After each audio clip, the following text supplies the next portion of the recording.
امام حنیفہ نے کہاں لکھا ہے کہ آپ قبروں سے جا کے مانگیں؟ ان کو تو پتہ ہی نہیں تھا اس زمانے میں، کسی نے سوچا بھی نہیں تھا کہ یہ حرکت بھی کسی نے کرنی ہے، لیکن حنفی قبروں سے مانگ رہے ہیں، بزرگوں سے مانگتے ہیں۔ امام حنیفہ نے کون سے پیری مریدی کے سلسلے جاری کیے تھے کہ پہلے فنا فی شیخ ہوتا ہے، پھر فنا پھر رسول ہوتا ہے، پھر فنا فی اللہ ہوتا ہے؟ یہ سارا کا سارا ڈرامہ بازی جو ہے تصوف کے نام کے اوپر حنفیوں نے یہ انڈیا پاکستان میں پھیلائی ہوئی ہے نا۔ ان سے کہیں بھائی امام حنیفہ جو ہے وہ کہاں ان چیزوں کے ماننے والے تھے؟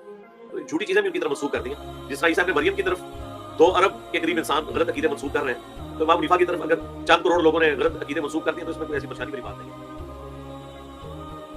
جی علی بھائی، دوسرا سوال میرا رفع دین سے متعلق ہے۔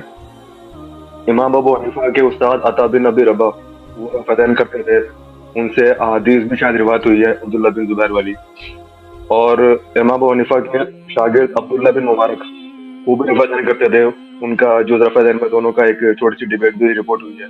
تو سوال یہ ہے کہ بیچ میں امام ابو حنیفہ نے اس سنت سے دشمنی کیوں کر لی، اور کیا امام بخاری نے جو اپنی کتاب لکھی ہے جز رفع دین، جس شخص کے رد میں لکھی ہے، کیا وہ امام ابو حنیفہ ہے؟ جی ان ساری باتوں کے جواب میں نے دیے ہوئے ہیں۔ آپ نے میرا 70B مسئلہ دیکھا ہے، رفع الیدین سے متعلق فرقہ وارانہ نظریات کا تحقیقی جائزہ 2 گھنٹے اور آلموسٹ 20 منٹ کا، یہ والا، اس میں میں نے ساری باتوں کے جواب آج سے آلموسٹ 11 سال پہلے ریکارڈ کروا دیے ہوئے ہیں۔ ایک اور ویڈیو کلپ بھی کچھ عرصہ پہلے ریکارڈ ہوا ہے، امام بخاری کی کتاب جز رفع الیدین سے متعلق 5 حقائق، وہ آپ دیکھ لیں، اس میں میں نے یہ ساری چیزیں بیان کی ہیں۔ مختصر یہ ہے کہ امام حنیفہ رحمۃ اللہ علیہ چند تابعین کی وجہ سے دھوکے کا شکار ہوئے، اور انہوں نے یہ بات کنکلوڈ کر لی کہ رفع الیدین جو ہے یہ منسوخ ہو چکا ہے، اور اس کی وجہ سے وہ ڈسیو ہوئے۔ لیکن ظاہر ہے کہ اوورآل امت نے تو ان کے اس فتوے کو ایکسیپٹ نہیں کیا، اسی وجہ سے باقی سارے ائمہ دوسری طرف کھڑے ہیں۔ باقی حنفی جو آپ کو تعداد میں زیادہ نظر آ رہے ہیں تو یہ اس وجہ سے ہے کہ یہ تلوار کی زور کے اوپر حنفیت پھیلی ہوئی ہے۔ بنو عباس کے ہاتھ میں حکومت آ گئی تھی اور انہوں نے سرکاری مذہب جو ہے وہ فقہ حنفی ڈکلیئر کر دیا ہوا، اس کی وجہ سے یہ لوگ پھیلے ہیں۔ یہ ان کی سچائی کی دلیل نہیں ہے۔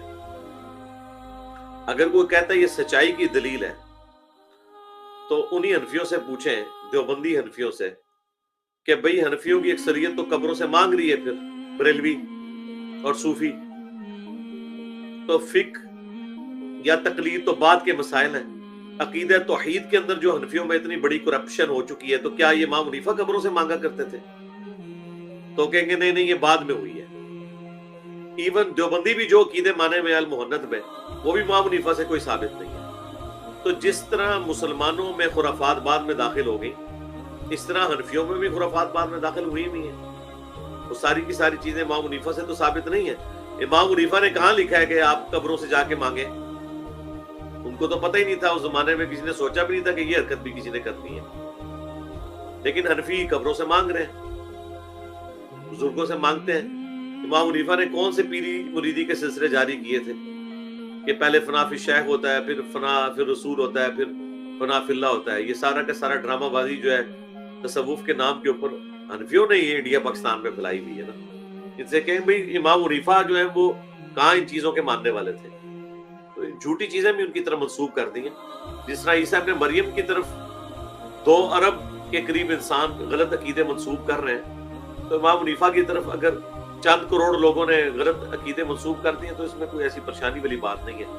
باقی امام حنیفہ سے ظاہر مس ہینڈلنگ تو ہوئی ہے، اور ہم نے وہ ہائی لائٹ کی ہوئی ہے، انسان ہی تھے، انسان سے غلطی ہو جاتی ہے۔ ٹھیک ہو گیا جی جاوید بھائی؟ جی علی بھائی، آخر میں میں شکریہ ادا کرنا چاہوں گا شاہد اور بلال چینل کا، اور آپ کے ساتھ سیلفی لے گئی تھی۔ جی جی جی، لے لیں۔